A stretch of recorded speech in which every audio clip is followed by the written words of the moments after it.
This is going to be a big one. Am I just copying every other YouTuber in the existence of the world? Yes. Hello everyone, welcome back to my channel. My name is Jamie and today we are going to be explaining the Animorphs series. Now let's keep our expectations low.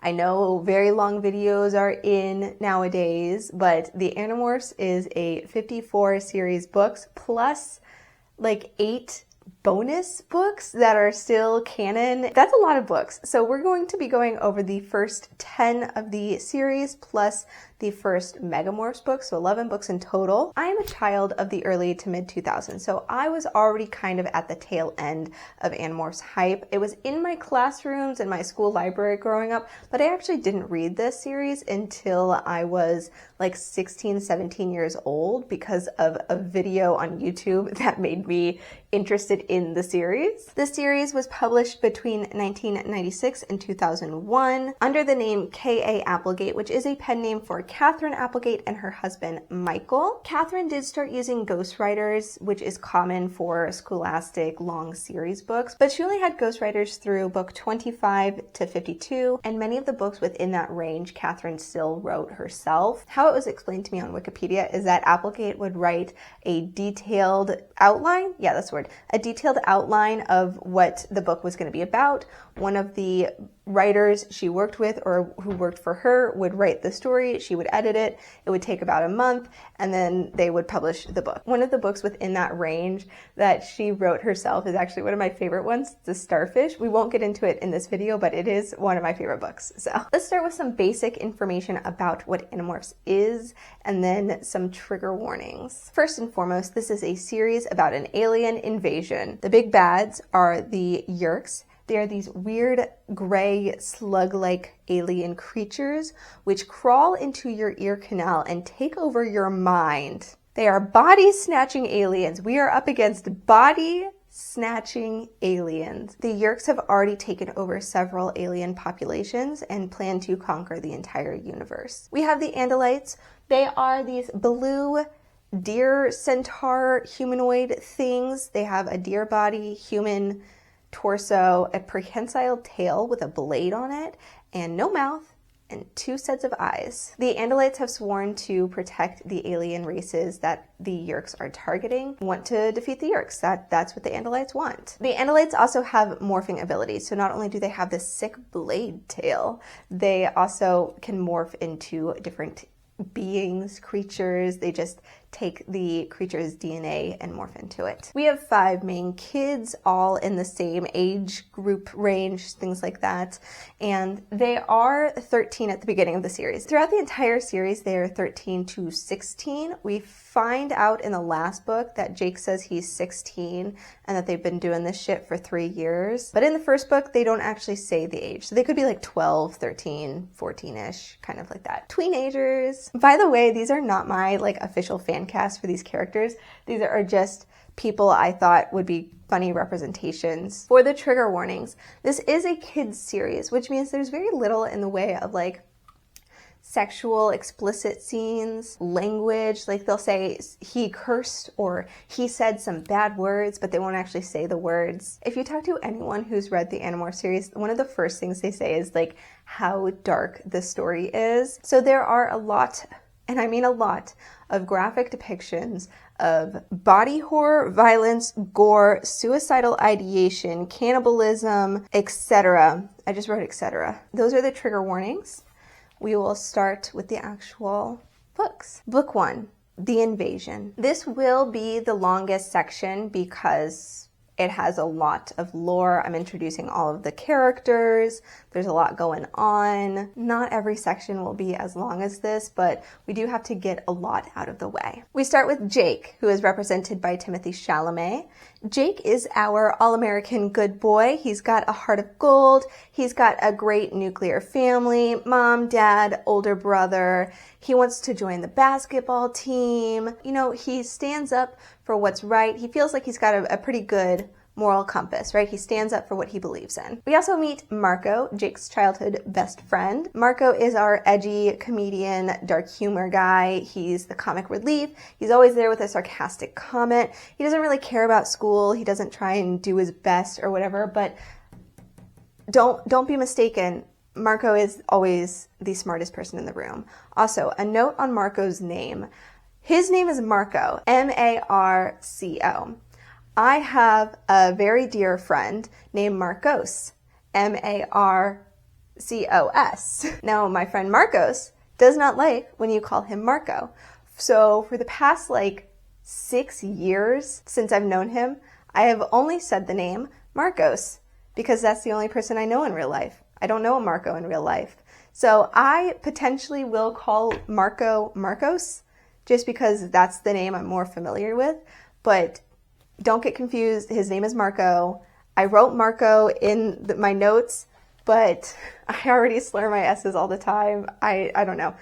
He might be called Marcos. I don't know. So these two are at the mall when malls were still pretty cool and not dead, and there was an arcade at the mall. So these two are losing their quarters at the arcade when they run into Tobias. We love Tobias. Tobias is the sad loner boy. Tobias grew up in the town that these guys are from, but he had a very sad life. His dad died, his mom abandoned him, he lived with his very implied abusive uncle, and then his uncle got tired taking care of a kid, so he was shipped off to his aunt in very much implied New York or somewhere else on the East Coast. His aunt was also not the best, not a great caretaker, and she got tired of raising Tobias, so she sent him back to his uncle, and that's where he is. He's transferred back into school with the rest of them. They don't really remember him. We love Tobias. Anyway, he's kind of a bully magnet, and because Jake kind of saved him from bullies at one point, Tobias feels like Jake is his friend, so he tries to tag along as much as he can. We love Tobias. I love him so much.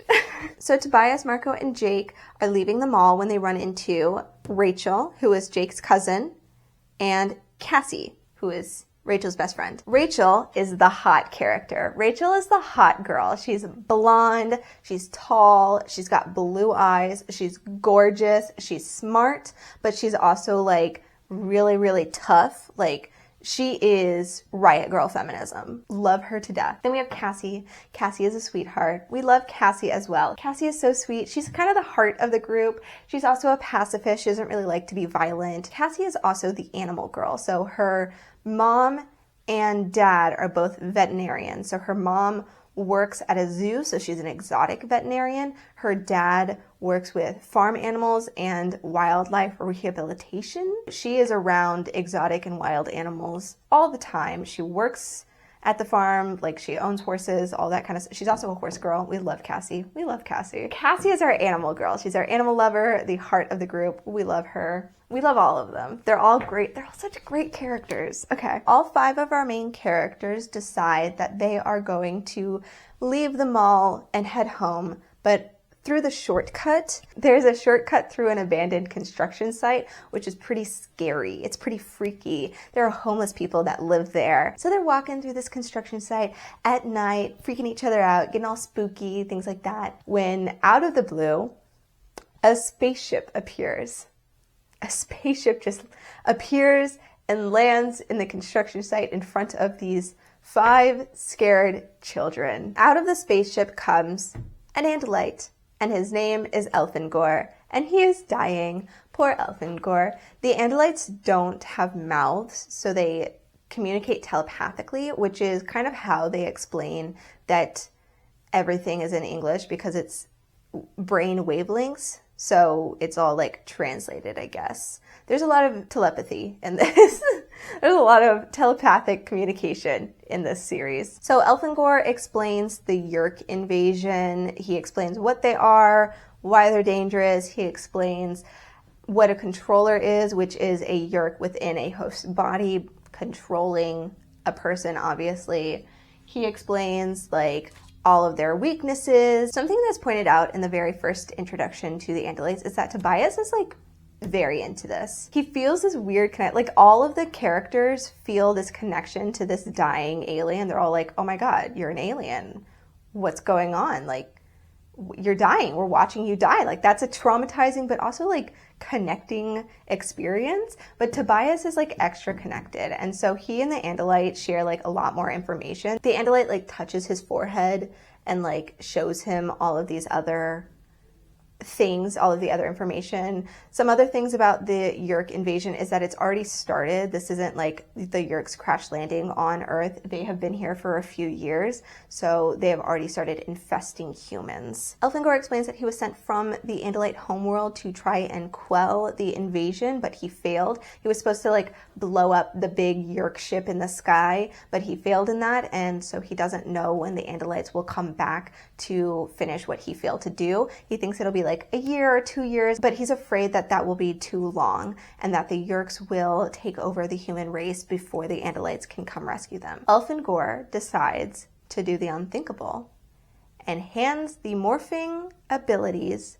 to these 5 kids. It's this like weird blue cube, and the kids are like really freaked out, and they're trying to like talk about it, and they're like, there's no time. We either have to get the powers or we have to die. Like, come on. He's dying. Things are happening. The alien invasion is already started. Like, we need to just get these powers and go. So they all touch the cube and get granted morphing power. Some things you need to know about morphing. You touch an animal to get its DNA. You extract its DNA through touching it.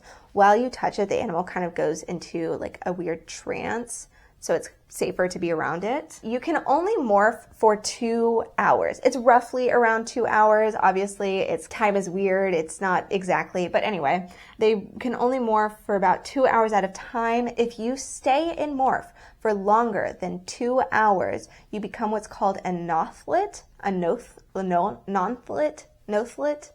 I think it's nothlit. And that is somebody stuck in an animal body, or a body that's not theirs. It doesn't have to be an animal, but a nothlit is somebody stuck. They're unable to morph again. You're just your brain, your mind, your soul in an animal's body that is not your own. When you first morph, the animal brain kind of takes over, so the human brain has to fight for control over the animal instincts while they are in the morphed body. That's like that's like repeated throughout the entire series. Also, you can't morph clothes unless they're skin tight. Now, Elfangor doesn't say this because Andalites obviously don't wear clothes, but like that's what's found out throughout the series. It makes sense. Like, you're changing your body. Your clothes are obviously going to fall off or like get shredded depending on the size of the animal. Also, what you need to know about Yeerks that I didn't already explain. The slugs are harmless by themselves, so the body snatching is the real like danger with them. The Yeerks have one weakness, and that is every 3 days they have to leave the host's body,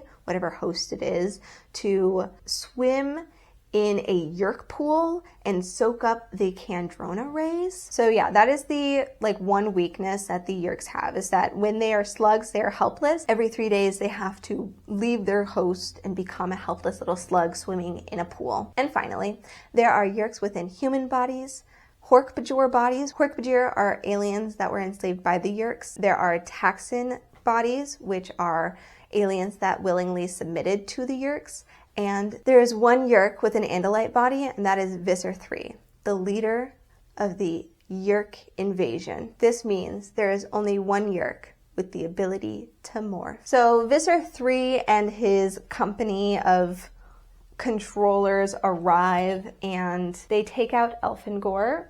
This is where we meet the Hork-Bajor and the Taxxon. Hork-Bajor are these like weird aliens with like blades all over them, armor skin and blades attached to every limb. It's weird. They're weird. And then there's Taxxons, which are like jelly centipede things. They're really gross. Everyone hates the Taxxons. We're not friends with the Taxxons. Visser 3 morphs into this huge, terrifying monster, and he eats Elfangor, the Andalite that these kids just met, who just gave them morphing abilities. Yeah, the big bad guy morphs into a monster and eats him in front of the kids. They are all watching this. They watch as Elfangor is devoured by a monster, and at one point they say that a piece of him falls out of the monster's mouth, and the Taxxons, which are gross little cannibalistic eating creatures, devour him. They don't devour, they gobble him up. That's how it's described. They gobble him up. Oh my God. K.a.applegate, you're going to jail.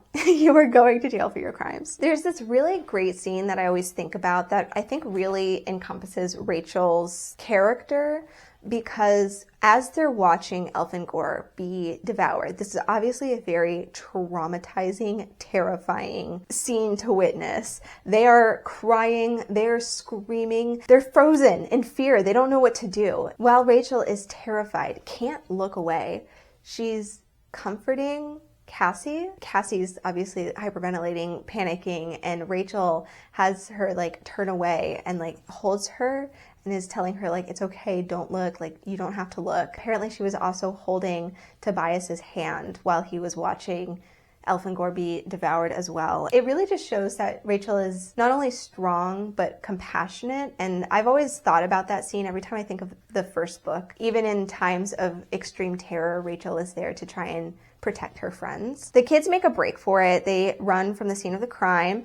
And in Jake's narration, he really disses his friends because he says that Tobias was too out of shape to be fast and that Marco and Cassie were too short to be fast. And so Jake and Rachel are the fastest runners. They stay behind to distract the enemy while the other three make a break for it. Unfortunately, Marco is a short king. Okay, they all get home safe and sound. Nobody dies except Elfangor, but that's a given, right? There's the obligatory disbelief scene and like experimentation scene. That's how they find out that they can't morph with clothes on, or they have to morph with like skin tight leotards or unitards. We can kind of skip through this. They're just experimenting with their power, going back and forth on what they should do, trying to not believe that what happened because they're terrified. Throughout this, they realize that the police are compromised. They have evidence that the police are controllers, which makes sense. They also find out that Jake's older brother Tom has to be a controller. They find proof of this as well. It's really funny, like Marco kind of connects the dots first and he's like, I think Tom's a controller, and Jake just starts swinging on him. He's like, take it back! He's not! Shut up! He's not! The group really do sit and discuss several times on what they should do, because most of them are like, we are Earth's final defense. Like, we need to do that. We need to be heroes and like fight this war. We need to fight. Tobias, strangely, the bully magnet that can't throw a punch, is strangely the one that's like, we need to fight. I'm not going to let that Andalite die in vain. I'm going to fight for him. Things like that. Marco is really the only sane person who's like, hey guys, we are 13 years old. We have school in the morning. We cannot be Earth's only defense in an alien invasion. Like, we can't do that. Marco has some dead mommy issues. So his mom passed away a few years ago, and he really watched his father like just lose it, like absolutely lose it. He lost his job. He wasn't able to feed himself. They had to move out of their house into a tiny apartment. Marco has to be the one to really take care of his father. He cooks, he cleans. He keeps his father alive. And Marco is not about to risk his life for some silly war that he's not responsible for. We need to take this to the police. We need to take this to the army or anybody, not us, because we're just kids. And what would we even be? The fucking Animorphs? Yes, the name of the series actually comes from Marco being sarcastic. They decide to try and blow up the Yerk pool, which is somehow under the school. So there's, oh my gosh, I need to explain this. Their vice principal, Mr. Chapman, is a controller. They find proof of that. Chapman is in charge of this charity club group called The Sharing. That is a front for the Yerks. When you join the Sharing, you become a controller. That's how Tom became a controller. And so they find out that the Yerk pool is under the school, and they're going to blow it up to destroy the Yerk pool, but also save Tom. And that's the only reason Marco like comes along on the mission. Everyone else is like, yeah, we're gonna fight in this war. And Marco's like, I'm gonna do this just to save my best friend's brother and make sure he doesn't die trying to save his brother. They go to the zoo, which it's called the Gardens, but it's just like Animal Kingdom at Disneyland, like that. It's an amusement park plus zoo. Not the point. They go to the Gardens and they get their battle morphs. The common battle morphs that they use, Jake is a Siberian tiger. Marco is a silverback gorilla. Cassie morphs a wolf. Rachel morphs into an elephant. That's her battle morph. And then Tobias at some point got a hawk morph. And he's like, that's the only morph I need because I love being a hawk, guys. being a hawk is so freeing. I get to fly. The hawk brain is like pretty cool. I don't have to remember my shitty home life. So Tobias is like, I only need to be a hawk. I'll be the eye in the sky. I'll be the bird guy, right? So that's Tobias. Anyway, they have a well thought out plan to blow up the Yeerk pool. And unfortunately, that plan goes haywire. Somehow Cassie got captured. I don't even remember how that happened. As they're trying to rescue Cassie, as they're trying to rescue Tom, they're stuck in the Yeerk pool, which is terrifying because it's this underground like bunker with the Yeerk pool and the Kandrona rays and all that. And because the Yeerks have to leave their host body, and their host bodies are mostly captured people, they have to stuff the people in cages in order to hold them while the Yeerks swim around in the pool. So these people are screaming and crying in cages, just waiting for somebody to rescue them. They describe the Yeerk pool as hell on earth. So throughout the mission, the Yeerks think that these guys morphed as animals are just Andalite bandits, a band of Andalites who somehow survived the ship blowing up thing that happened earlier in the book. And so they kind of use that as their cover to keep their human identity secret. So they just let the Yeerks think that they're Andalites. Anyway, the plan goes haywire. They're not able to save Tom, and they've just got to run out of there. Jake, Marco, Cassie, and Rachel get out okay, but Tobias was stuck, so he had to like stay hidden. At first they're like, no, Tobias, we'll come get you. And Tobias is like, no, save yourself. I'll just stay hidden and I'll get out as fast as I can, right? So the next morning, everybody's okay. Everybody's safe. Unfortunately, they failed in saving Tom, but at least Cassie is alive. At least they've got each other. They are out of the Yeerk pool. Jake wakes up to a red-tailed hawk knocking on his window. He's like, what's up, Tobias? I wondered where you were. Everyone else is fine. Don't worry about them. But, you know, you've been in that hawk morph for probably a little while. Why don't you just stay here? You can sleep on the bed. I don't care, like, I'm just glad you're okay, dude. I'm glad you got out. Yeah, Tobias, why don't you morph back to human? And Tobias can't.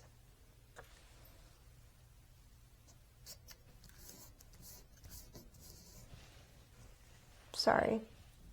It had to be done. So that was the longest section. Not every section will be as detailed. There was just a lot of lore drops, a lot of introductions to people. So let's move on. Book 2, The Visitor. This book starts out introducing the common bird morphs. We see this often throughout the series whenever they need to fly anywhere. They almost always morph into their raptors. So Tobias, obviously a red-tailed hawk. He's always going to stay a hawk.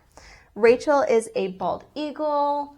Jake is a peregrine falcon, and Cassie and Marco are ospreys. Their vice principal, Chapman, who is a controller, is kind of one of the leaders.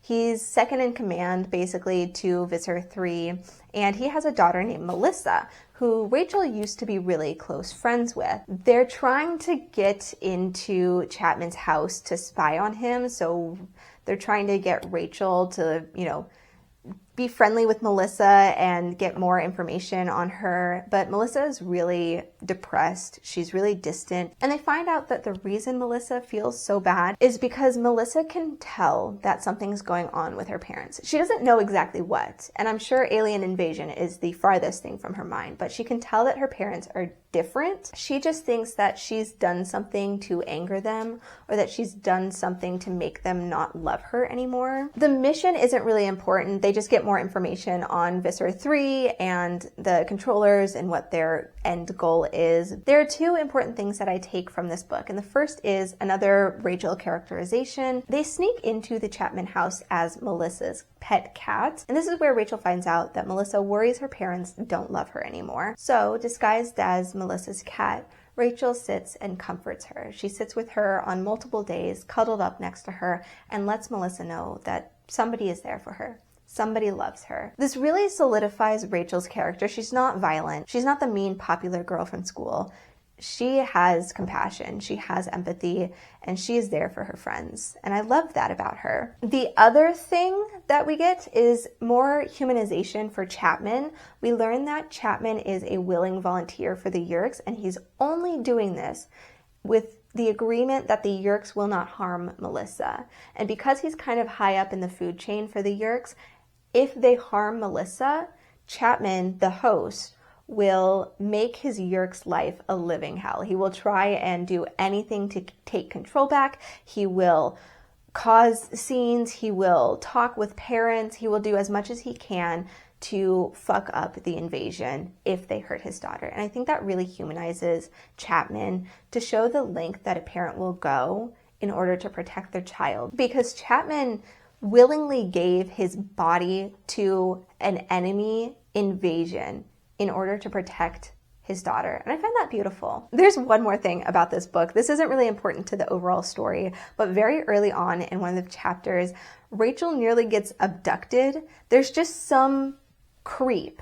He's not like part of the story. He's not a controller. He's just some college-aged creep that like tries to get her into his car, and when she starts to like run away, he runs after her, and Rachel has to use like an elephant morph in order to freak him out and get him to back off. When she tells the others about this, Jake and Marco get really mad at her, and she's like, hey guys, I was just trying not to get abducted by some creep. And they're like, yeah, but you could have been spotted by a controller. I always found that weird. Whenever I think about the second book, that's like the first scene that comes to mind. It's just so weird. Some weird rando creep was just trying to abduct our main character, and he's never seen again. Book 3, The Encounter. I actually don't have this book. This is a Tobias book. If you haven't guessed already, all of the books are narrated by each character in like a rotation. And so this is a Tobias book. Tobias books are almost always about his internal conflict. I love him, and I love his story, and I love who he is. But sometimes it gets a little distressing just reading him going back and forth about, am I a human? Am I a bird? Have I lost my humanity? Am I becoming more bird-like? What is my life? That is all Tobias books. That's all they are. Also, a note about trans metaphors. Tobias's story is literally about him being stuck in the wrong body and the turmoil of having to live in two different societies, the natural society in a bird body but a human mind versus the human society with a human mind but in a bird body. A lot of people came to k.a.applegate and said, hey, this kind of feels like a trans metaphor. A lot of trans kids related to Tobias, about the whole mind and body not connecting kind of thing. I don't know how true this is, but what I gathered on the internet is that when k.a.applegate was told this by her readers, she said, that's not what I had in mind when I was writing Tobias's story. I was not thinking about trans people or trans representation or any metaphors of the sort.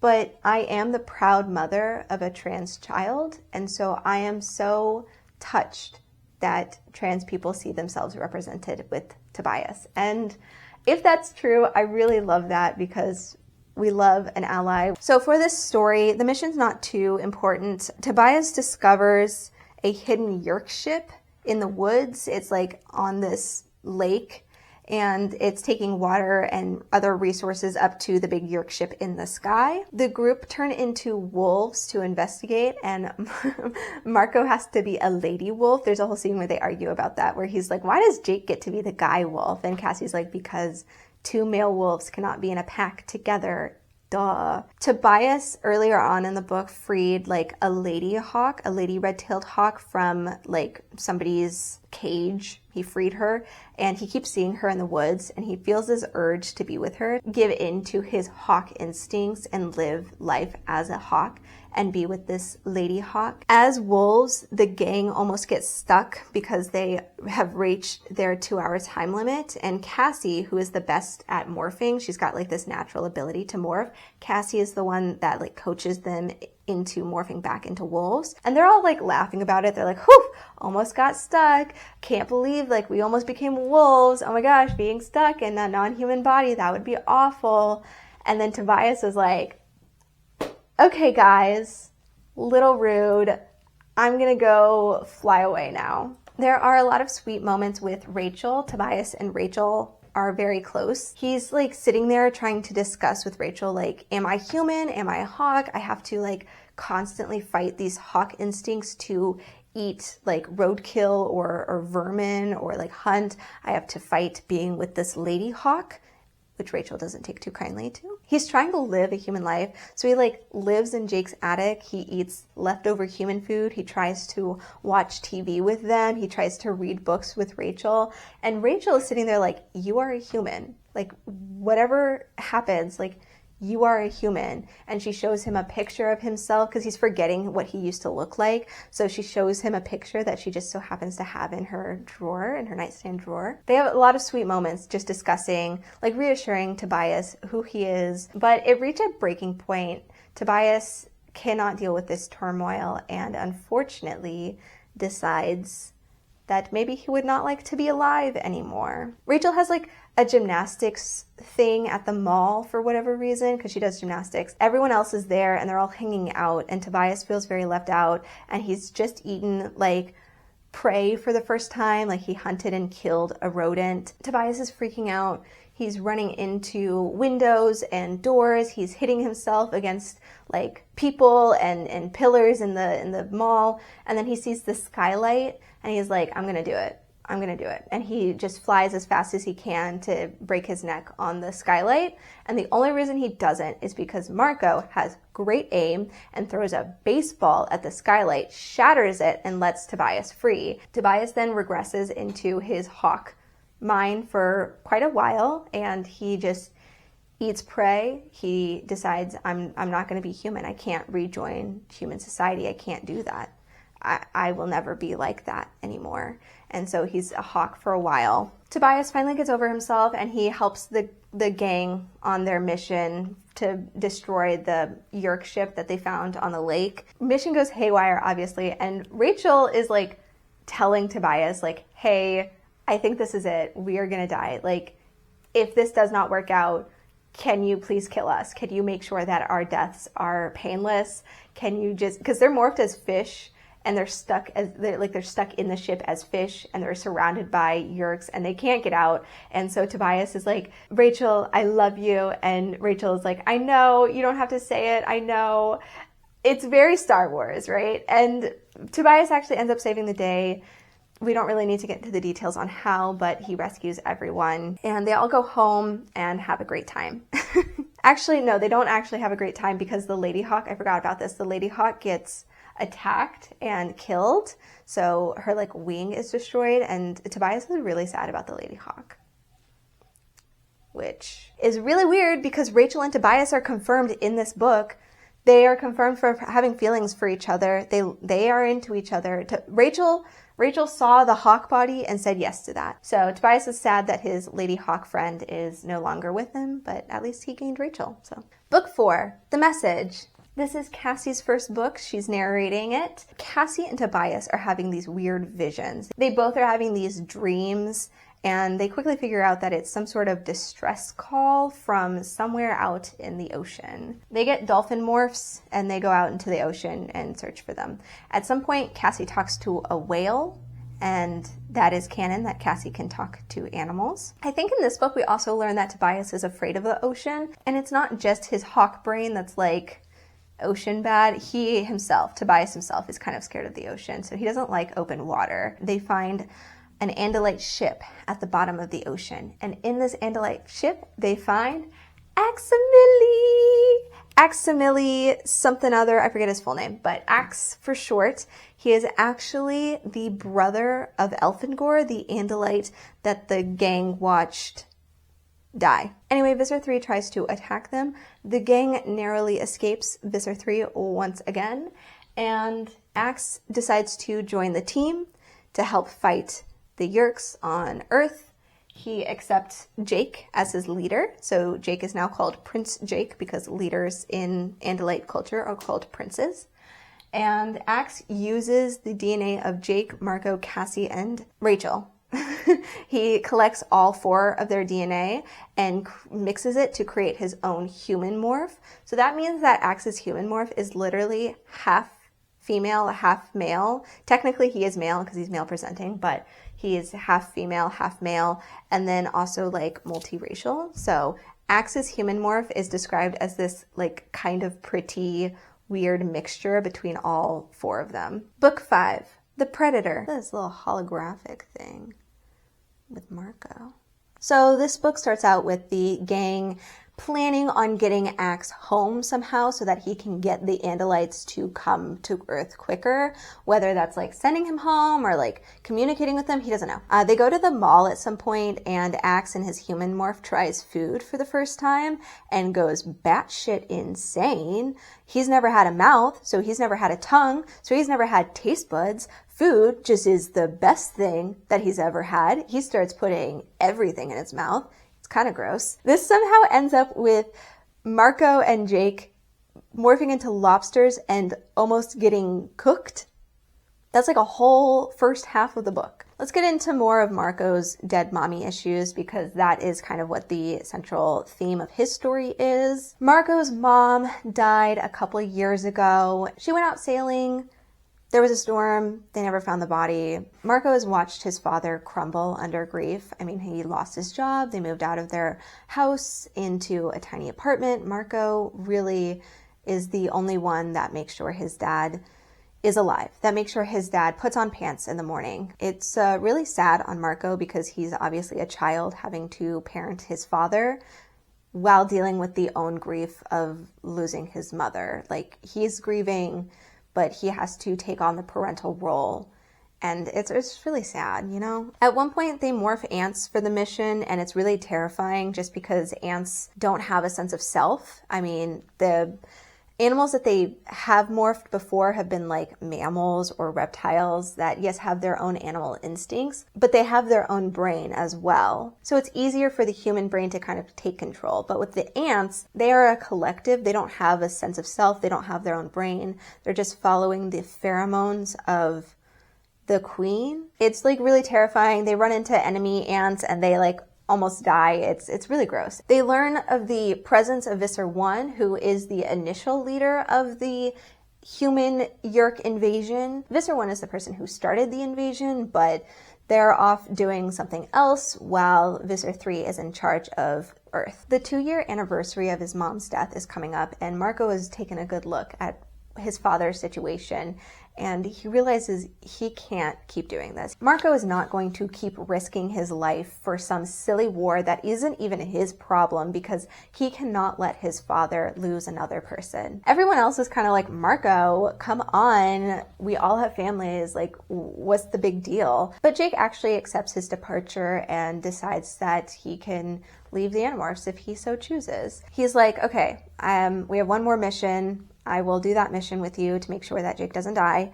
And then I'm leaving. This is it. This is my last thing. I'm not an Animorph anymore. I kind of forget what the actual mission is. The mission doesn't really matter. What matters is that they get captured by Visser 3 and beamed up to the big alien Yeerk ship in the sky. And that's where they meet Visser 1. Visser 1 is a human controller. The human controller host is Marco's mom. K.a.applegate, you are going to jail. How dare you do that to him? His mom? His mother? His mother isn't dead? She's just an alien who started the Yeerk invasion? That's his mother? Oh my god. That was a twist. Visser 1 hates Visser 3. They really don't get along. They're like competing for control over Earth, and Visser 3 has captured them in order to try and execute them, but Visser 1 lets them escape because she wants to humiliate Visser 3. They all think it's a trap at first, but they get home safe and sound, Visser 1 letting them go. And Marco stands at the false grave of his mother with his father, and his father's like, dude, I'm so sorry I failed you as a father. This isn't what your mother would want. I asked for my job back. I'm going to get back on my feet. I'm going to take care of you again. And Marco knows that if he's ever going to save his mom, he has to be an Animorph. And he has to continue risking his life over and over again, because now it's personal. It's not just for the sake of Jake and Rachel and Cassie and Tobias and making sure they stay alive. Marco has to save his mom. Book 6 the capture. We've gone through the cycle. We're starting with Jake again. We start kind of in media res, so we're already in the middle of a mission. Nurses at the hospital are controllers, and they're turning patients into involuntary controller hosts. And one of the patients is the governor that's like running for president at some point. So they're like, we got to stop this. We got to stop him from being a controller because controllers in politics would be terrible. As they're in the hospital, they find this jacuzzi that's been converted into a yerk pool, a yerk pool with Kandrona rays. And Jake somehow like demorphs into a human and like turns on the jacuzzi to try and boil them to like kill the yerks that are in there. But he like falls into the jacuzzi and a yerk enters his ear canal. Jake is a controller. We see like just how creepy these body snatching aliens are, because at first nobody in the group can tell that he's a controller. His mannerisms, what he said, he has like no control over his actual body. He is just trapped in the back of his mind as this yerk moves him, puppets him, says the things that Jake would say, does the things that Jake would do. And the only way that they can tell he's a controller is because of how the yerk reacts to Axe. So the yerk can't help but make weird faces and insult Axe, the Andalite, because they are enemies. And so that's how it's discovered that he is a controller. The gang decides that the best way to save Jake is to just kind of tie him up for a few days, because like we said, the yerks need to swim in the Kandrona rays every 3 days. If they don't, they starve and die.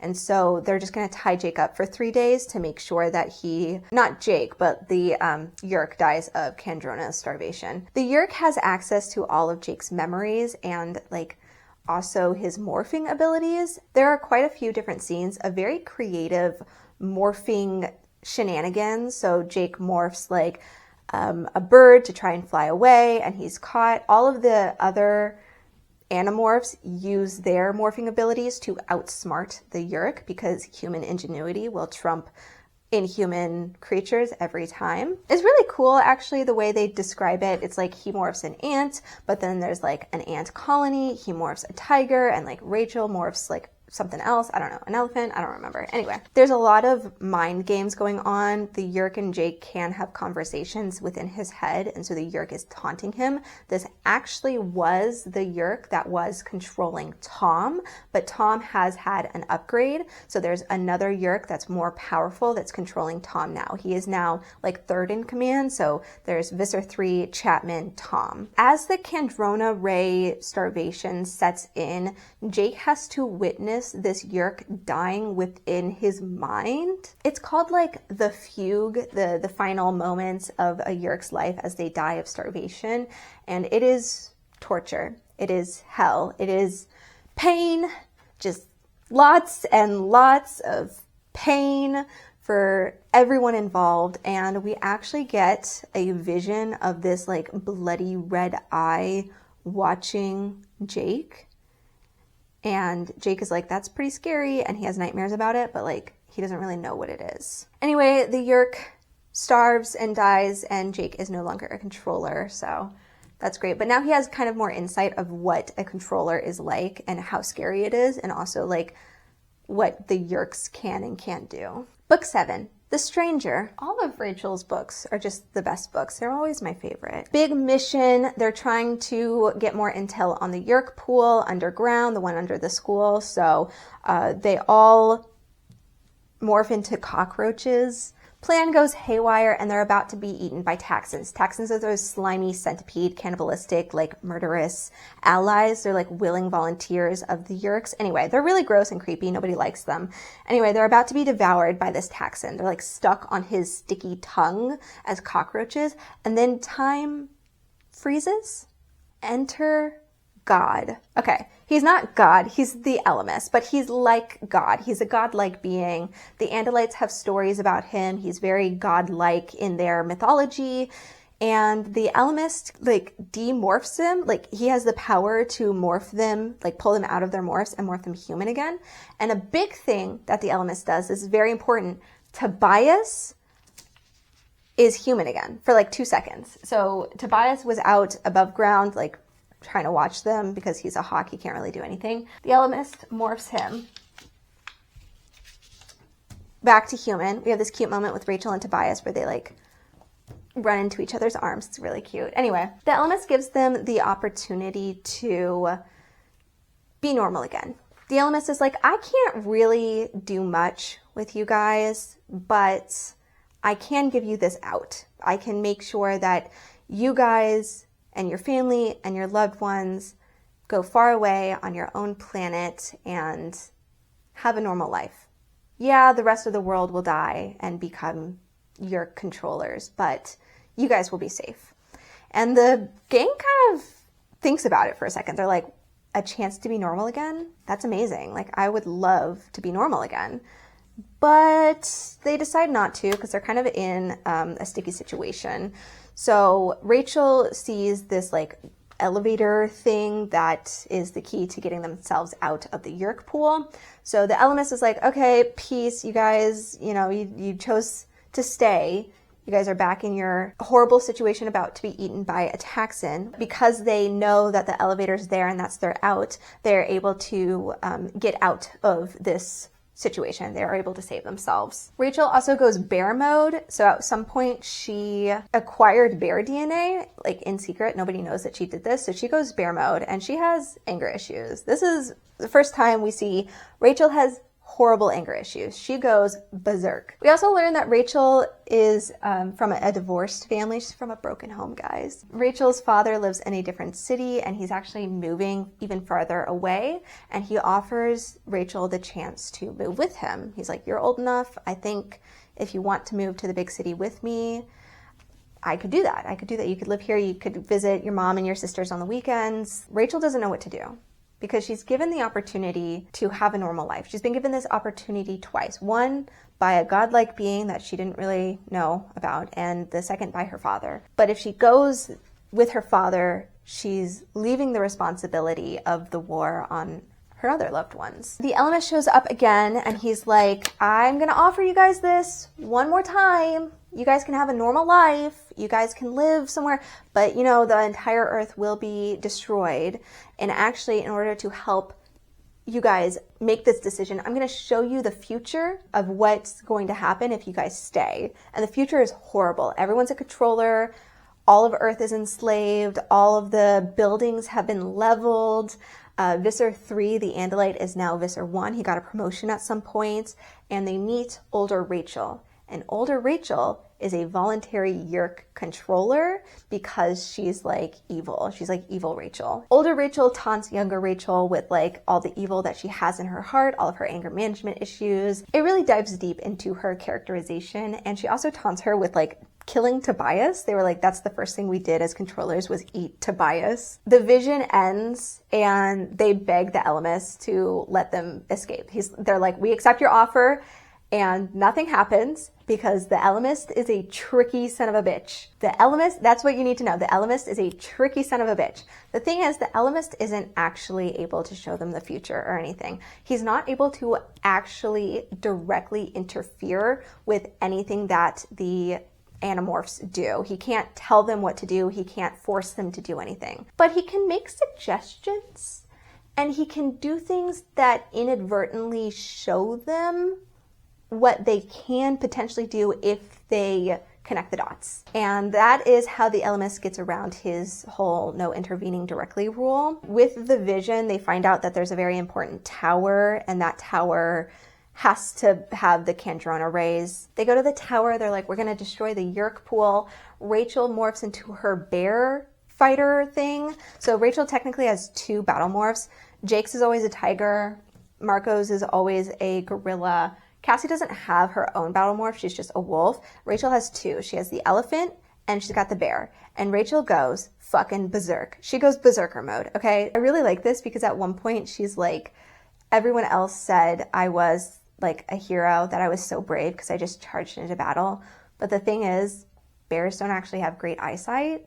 And so I was just running into everything. Like, I had no idea what I was doing. But anyway, Rachel saves the day. She destroys the Yeerk pool and they all go home happy and healthy. Rachel decides that she's going to stay and fight with her friends. She's not going to give everything up for a normal life with her father. Megamorphs 1, The Andalite's Gift. I wanted to end with the Megamorphs book because I was like the first 10 books and then the first Megamorph. That's great. But chronologically, this is where the Megamorphs book is. Also, this is like the worst Megamorphs book. I hate it so much. There's like nothing happens in this book. I don't like this book very much. The other Megamorphs are so much better. The Animorphs are taking a break from fighting. They all have their own little like vacations that they're going to. Rachel's supposed to be going to like gymnastics camp.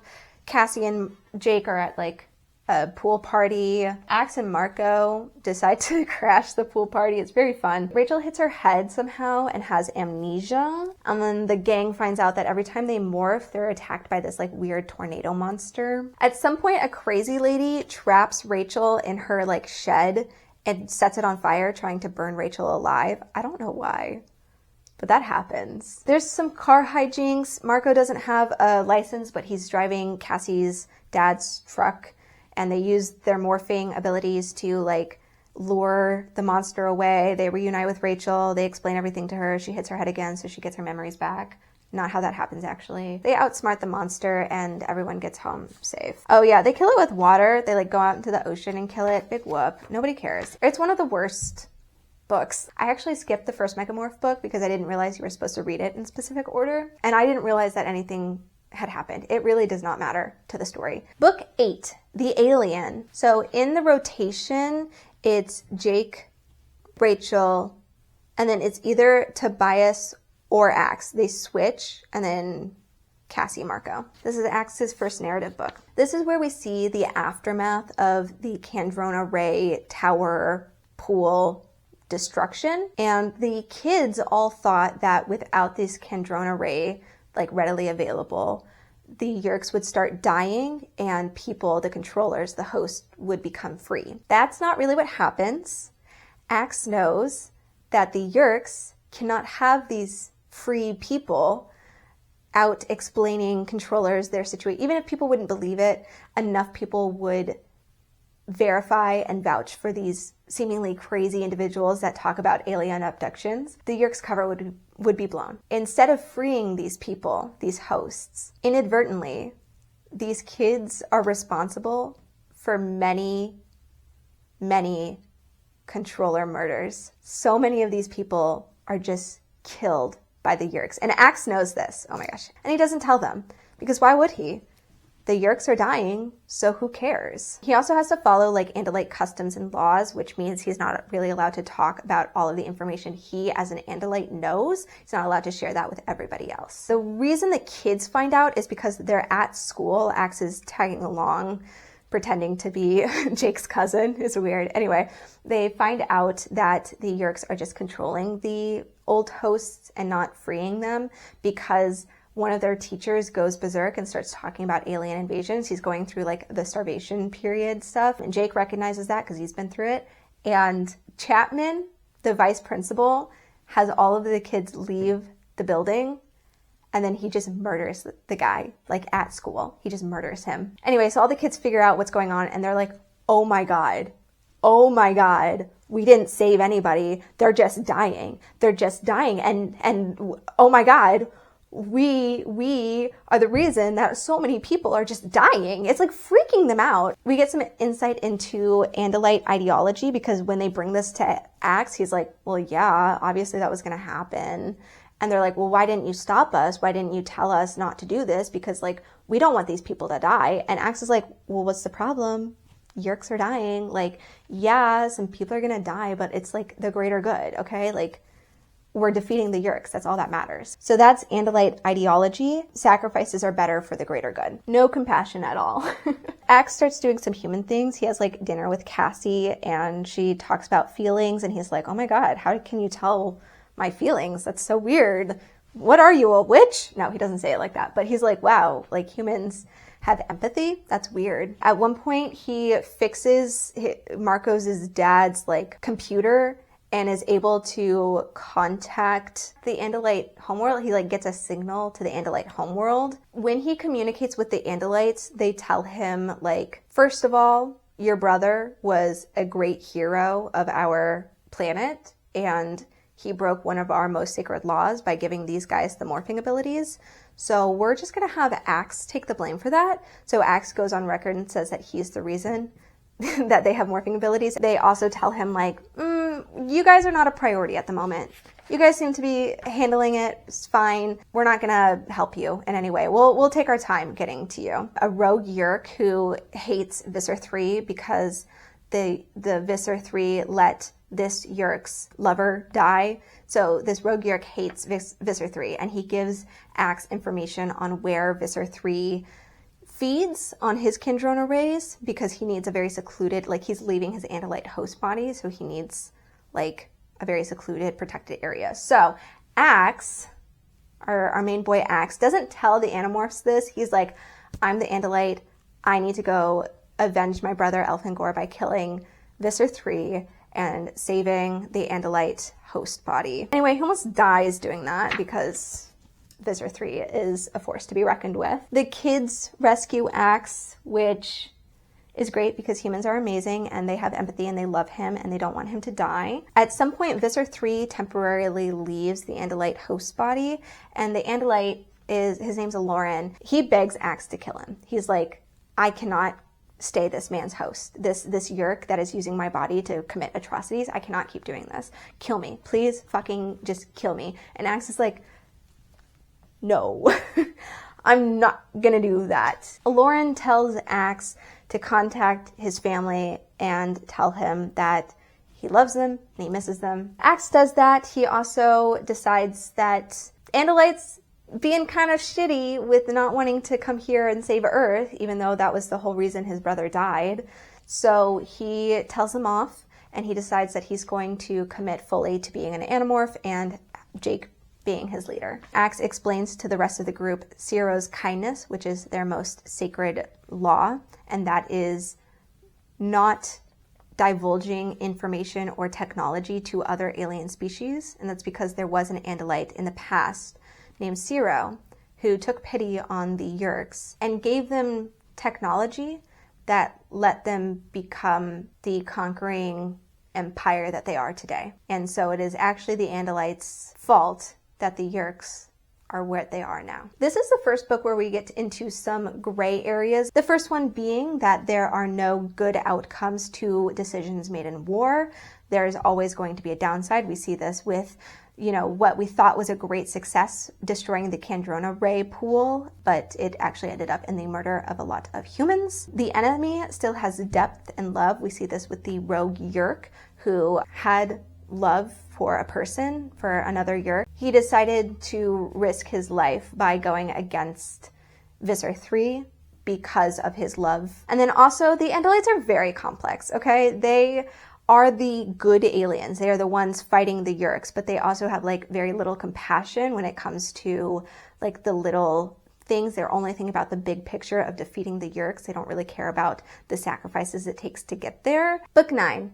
The Secret. It's not that Cassie is a bad character. I love Cassie. I really do. She's a great character. She's a great foil for people like Rachel and Jake. But the thing is, Cassie's books are like usually the most boring. They just happen to be boring. I'm sorry, Cassie. I love you. I do. But you just have boring stories. Basically, Cassie is a bleeding heart in this. During some sort of mission, they realize that a skunk is hurt because of the Yeerk fight that happened, and so Cassie's like taking care of the skunk, but she realizes there are baby skunks and she doesn't want the baby skunks to die. And there's some sort of deforestation Yeerk plan that they're trying to foil. They're trying to like keep them from actually deforesting the forest.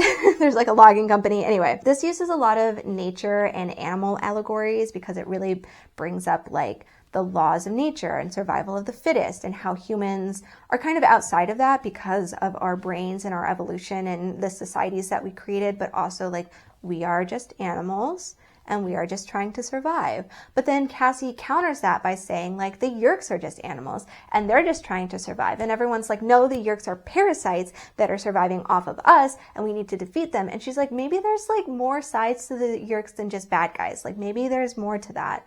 And everyone's like, Cassie, shut up because you're just a bleeding heart. There's some termite stuff. They morph into termites. Cassie doesn't like having to kill the termite queen. Cassie's whole thing is that she just doesn't think killing the Yeerks is the best way to go about this. She thinks that maybe we can like talk it out, maybe we can do something, and everyone else is like, they're literally war criminals causing a genocide of people and different other alien races as well. They enslaved the Hork-Bajir, things like that. And Cassie's like, well guys, like maybe we should be compassionate. There's some skunk hijinks. They use skunks to like defeat Visser 3 at some point, narrowly escape from him, and they defeat the whole logging stuff and the forest is saved. That's all you need to know about this. Like Cassie's a bleeding heart, some complexities about the law of nature and Yeerks and what is the best way to win this war. That's all that you need to know. Book 10, The Android. This will be the final book we go over today. Oh God, I'm getting so tired. Marco runs into an old friend named Eric King. According to Wiki Trivia, this was actually a fan who won a contest to have his name be put in the book, and he just happened to become one of the major secondary characters. So Eric King, they run into him, and something's strange with Eric. In some sort of morph, they realize he doesn't like have a smell. The whole big mystery with Eric is he's an android. So they find that out. The Yeerks are suddenly very interested in Marco's dad because he has access to like military information and things like that. And so Marco is like, this is personal. You're not getting my fucking dad. You already have my mom. You're not getting my dad. I will kill you. That's Marco for you. I don't have an Eric picture. I forgot. The type of android that Eric is called a Chi. The Chi were created as companions for the Pemelite alien race. The Pemelite alien race is now extinct due to, I think, Yeerks. No, Howlers. They were killed by Howlers, which are a different animal race. But the Pemelites were very dog-like.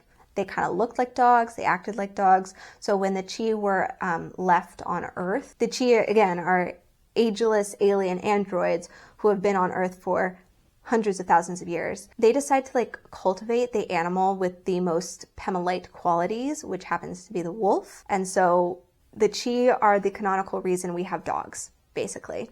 The Chi made dogs. The Chi are also pacifists, so all of the Pemelites, they were like just good-hearted, good-natured aliens. The Chi are pacifists who are just their companions. They have programming that keeps them from becoming violent. They need to get something called the Pemelite crystal for some reason, and they want to make sure that the Yeerks don't get it. Anyway, it's really just a MacGuffin, but they need to get the Pemelite crystal. They have to morph various animals to get to it. They morph like bats and cockroaches and spiders and other things. In order to get out, they can't really go the sneaky way, so they just burst through the front doors and just guns a-blazing, taking out everything. There's a very like violent and bloody battle, and Marco keeps seeing Eric on the other side of the wall. Eric who cannot become violent. Eric who literally has programming that keeps him from fighting. And Marco watches Eric like as he dies. Like this is a very bloody, like he's impaled. He's like stabbed through the heart, and Marco is just like dying, and Eric is watching him die. And then Marco wakes up and everybody is just traumatized. There's like blood everywhere. It's very weird. And so he finds out because Eric didn't want the Animorphs to fail, to die, he used the Pemelite crystal to rewire his programming and let him become violent. And Eric went berserker mode. He went so violent. He brutally murdered every human, Hork-Bajir, and Taxon controller in the room. And yes, he saved the Animorphs' lives. He somehow resuscitated Marco from dying, from being dead. Marco was dead, and he resuscitated him, and he saved their lives. But like, at what cost? He was so brutal in his violence that it traumatized not everyone else, but him. He uses the crystal to rewrite his programming back to his original pacifist stuff. And he says, hey guys, I will help you as much as I can, as much as an android can help you, but I vow to never, ever be violent again. And then at the very end of the book, Marco like just loses the crystal, just loses it, it sinks into the bottom of the ocean. That's where the crystal ended up. Very fun trivia about this book is that Marco in the first few books has long hair, and in this book it is canonically shorter. Like he just got a haircut, and that's because the cover model had short hair. They were like, we have a really cute boy to be the cover model, but his hair is short and we don't want to put like a wig on him or something. k.a.applegate wrote in Marco getting a haircut so that the cover model could have his short hair on the cover. Anyway, all the Animorphs tease him about having short hair and looking weird with short hair.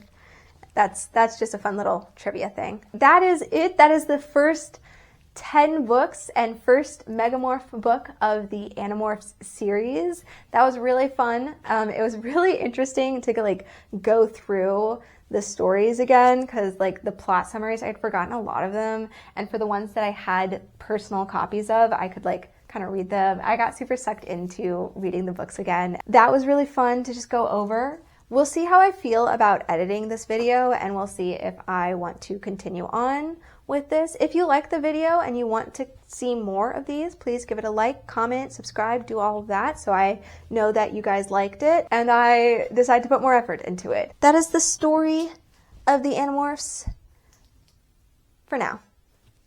Okay, bye! That was so much.